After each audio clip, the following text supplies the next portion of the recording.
नमस्कार, मैं सुधीर चौधरी। स्वागत है आपका हमारे नए show D code with Sudhir पर।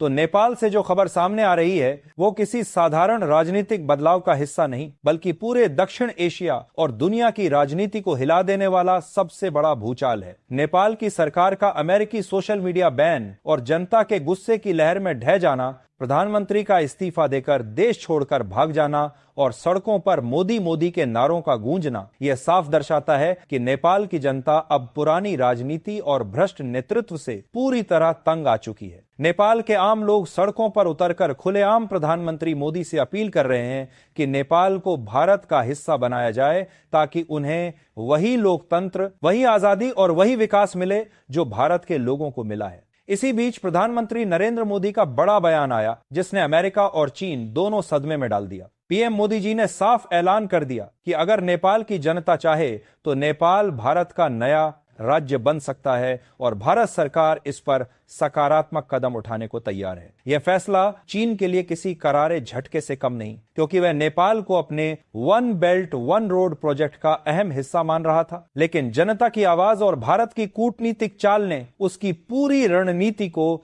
धराशायी कर दिया। वहीं अब युवा से लेकर बुजुर्ग तक, किसान से लेकर व्यापारी तक, हर कोई यह कहने लगा है कि नेपाल का भला सिर्फ भारत से जुड़कर ही हो सकता है। तो क्या है पूरी खबर, बताएंगे। लेकिन उससे पहले यदि आप लोगों ने इस वीडियो को लाइक नहीं किया है तो अभी इस वीडियो को लाइक और हमारे चैनल को सब्सक्राइब कर दीजिए। तो चलिए वीडियो को शुरू करते हैं। दरअसल नेपाल की सड़कों से उठ रही आवाजें सीधे भारत की राजधानी दिल्ली तक गूंज रही हैं। नेपाल की जनता, खासकर युवाओं और जेनजी ने साफ संदेश दे दिया है कि अब उन्हें न चीन के खोखले वादों पर भरोसा है और न ही अमेरिका की राजनीतिक चालों पर। वे देख चुके हैं कि चीन किस तरह आर्थिक मदद और निवेश के नाम पर जाल बुनकर देशों को अपने शिकंजे में फंसा देता है और फिर कर्ज के जाल में घसीटकर उन्हें अपनी कॉलोनी जैसा इस्तेमाल करता है। दूसरी तरफ अमेरिका केवल बयानबाजी और अपने हित साधने तक सीमित है। यही कारण है कि नेपाल की जनता खुलकर अपील कर रही है कि प्रधानमंत्री नरेंद्र मोदी इस कठिन समय में हस्तक्षेप करें और नेपाल को भी वैसी ही लोकतांत्रिक आजादी और ताकत मिले जैसी भारत में है। वहीं दुनिया के बड़े बड़े अखबारों और चैनलों में यह खबर ब्रेकिंग के रूप में चल रही है। वॉशिंगटन और बीजिंग में खलबली मच गई है। चीन ने नेपाल सीमा पर अपनी सैन्य हलचल तेज कर दी है ताकि भारत को चेतावनी दी जा सके।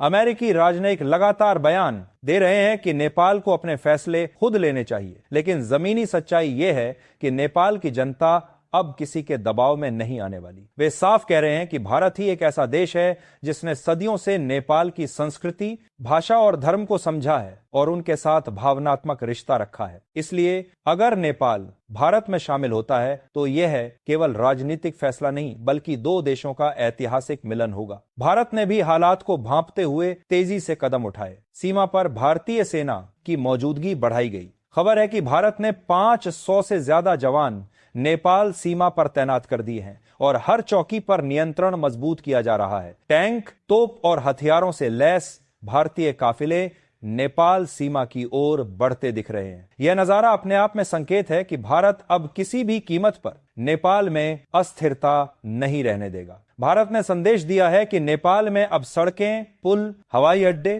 कारखाने और बिजली परियोजनाएं भारत की निगरानी में बनेंगी। ये वही विकास योजनाएं हैं जो सालों से अधर में लटकी थीं। लेकिन अब भारत ने कमान संभाल ली है और नेपाल का भविष्य अपने हाथों में लेने का मन बना लिया है। नेपाल में आज जो नारे गूंज रहे हैं, मोदी हमारे नेता हैं, भारत हमारा भविष्य है, वे सिर्फ नारों तक सीमित नहीं, बल्कि एक पूरे देश की पुकार है। और जब जनता उठ खड़ी होती है तो दुनिया की सबसे मजबूत सत्ता भी हिल जाती है। यही नेपाल में हुआ है और यही तस्वीर आने वाले समय में इतिहास के पन्नों में दर्ज होने जा रही है। ये केवल नेपाल और भारत का नहीं, बल्कि पूरी दुनिया का इतिहास बदलेगा। सड़कों पर हजारों युवा अपने हाथों में तिरंगा और बैनर लेकर ये कह रहे हैं कि अब उन्हें चीन की पकड़ और अमेरिकी दबाव से मुक्ति चाहिए। इन प्रदर्शनों के बीच बार बार पीएम मोदी जी का नाम लिया जा रहा है। ये केवल राजनीति नहीं है, बल्कि यह उस भरोसे का प्रतीक है जो नेपाल की जनता भारत और प्रधानमंत्री मोदी पर करती है। लोग मानते हैं कि अगर कोई उनकी स्वतंत्रता और लोकतांत्रिक अधिकारों के लिए मजबूती से खड़ा हो सकता है तो वो भारत। वहीं नेपाल की जनता यह मान चुकी है कि चीन और अमेरिका दोनों ही उनके सच्चे साथी नहीं है। चीन ने सालों तक नेपाल को कर्ज के जाल में फंसाने की कोशिश की, बेल्ट एंड रोड इनिशिएटिव के नाम पर अरबों डॉलर के प्रोजेक्ट दिए, लेकिन उसका असली मकसद नेपाल की संप्रभुता को कम करना था। अमेरिका ने भी नेपाल को अपनी इंडो पैसिफिक स्ट्रेटजी का हिस्सा बनाने की कोशिश की ताकि वह चीन को घेर सके, लेकिन इन दोनों महाशक्तियों के खेल से आम जनता को केवल बेरोजगारी, महंगाई और अस्थिरता मिली। अब जब मोदी के नाम पर उम्मीद की किरण दिखी तो लोगों का गुस्सा उम्मीद में बदल गया और यह लहर इतनी तेज हो गई कि उसने पूरे सिस्टम को हिलाकर रख दिया। नेपाल की सड़कों पर अचानक जिस तरह से युवा जनता का सैलाब उमड़ा, उसने पूरी दुनिया को हैरान कर दिया। सोशल मीडिया बैन के फैसले ने युवाओं को आग बबूला कर दिया और वे सड़कों पर उतर आए। काठमांडू से लेकर पोखरा तक लाखों की भीड़ ने राजधानी को घेर लिया। पुलिस ने लाठीचार्ज किया, आंसू गैस छोड़ी, लेकिन जनता का गुस्सा इतना प्रबल था कि किसी भी ताकत ने उसे रोक नहीं पाया। संसद का सत्र बाधित हुआ, विपक्ष ने खुलकर सरकार पर हमला बोला और अंततः प्रधानमंत्री को भागना पड़ा। जनता को राहत की सांस मिली और अब हर जगह सिर्फ एक ही चर्चा है, नेपाल का भविष्य भारत के साथ। सोशल मीडिया पर ट्रेंड चल रहा है, नेपाल को भारत में शामिल करो।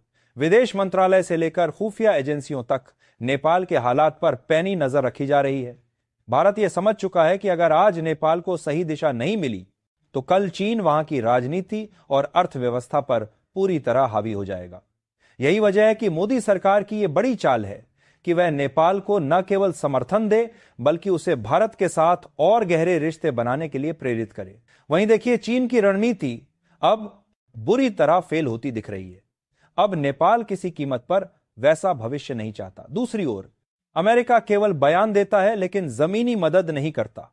अगर भारत सही समय पर सही कदम उठाता है तो नेपाल न केवल चीन और अमेरिका की पकड़ से बाहर आ जाएगा बल्कि दक्षिण एशिया की राजनीति में भारत का कद और भी बड़ा हो जाएगा। आज अमेरिका और चीन सिर्फ देखते रह गए हैं क्योंकि वे समझ नहीं पा रहे कि नेपाल की जनता क्यों इतनी तेजी से भारत की ओर झुक रही है। नेपाल के लोग जानते हैं कि भारत उन्हें गुलाम बनाने नहीं बल्कि बराबरी का दर्जा देने आता है। अगर यह स्थिति आगे बढ़ी तो संभव है कि आने वाले कुछ सालों में नेपाल भारत का हिस्सा बने या कम से कम भारत के साथ ऐसा गहरा रिश्ता कायम करे जिसे तोड़ना नामुमकिन होगा।